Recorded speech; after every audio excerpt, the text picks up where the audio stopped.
नमस्कार. सरकारी कर्मचाऱ्यांसाठी केंद्रातील सरकारने गेल्या महिन्यामध्ये एक मोठा निर्णय घेतला. केंद्रीय मंत्रिमंडळाने 28 मार्च 2025 रोजी केंद्र सरकारी कर्मचाऱ्यांच्या महागाई भत्त्यामध्ये 2% वाढ करण्यात आली. त्यामुळे केंद्रीय सरकारी कर्मचाऱ्यांना आणि पेन्शनधारकांना मोठा दिलासा मिळाला आहे.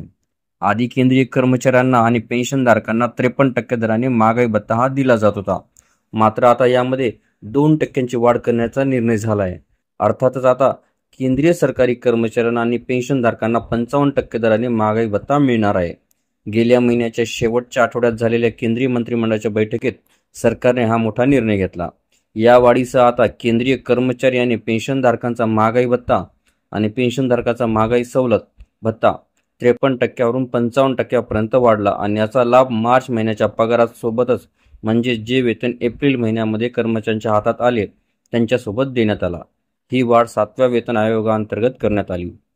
दरम्यान 7व्या वेतन आयोगाअंतर्गत कार्यरत असणाऱ्या केंद्रीय कर्मचाऱ्यांना महागाई भत्ता वाढीचा लाभ मिळाल्यानंतर 7व्या वेतन आयोगाअंतर्गत महाराष्ट्र राज्य शासकीय सेवेत कार्यरत असणाऱ्या सरकारी कर्मचाऱ्यांना महागाई भत्ता वाढीचा लाभ कधी मिळणार हा मोठा सवाल उपस्थित होतोय.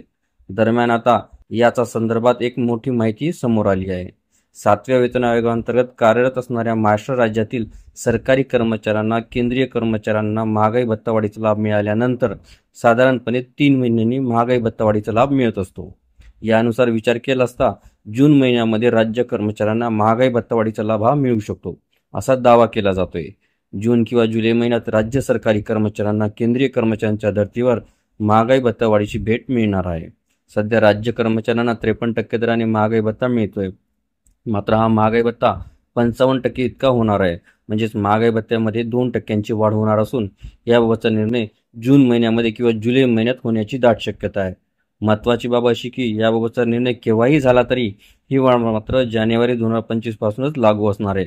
अर्थातच राज्य सरकारी कर्मचाऱ्यांना जानेवारी महिन्यापासूनची महागाई भत्ता फरकाची रक्कम सुद्धा त्यांना त्यावेळी ती अदा करण्यात येणार आहे.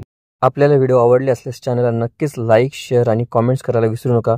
तसेच चॅनलला ऑल नोटिफिकेशन्स ऑन करून सबस्क्राईब करा, जेणेकरून व्हिडिओचे सर्व नोटिफिकेशन्स आपल्याला सर्वप्रथम मिळतील.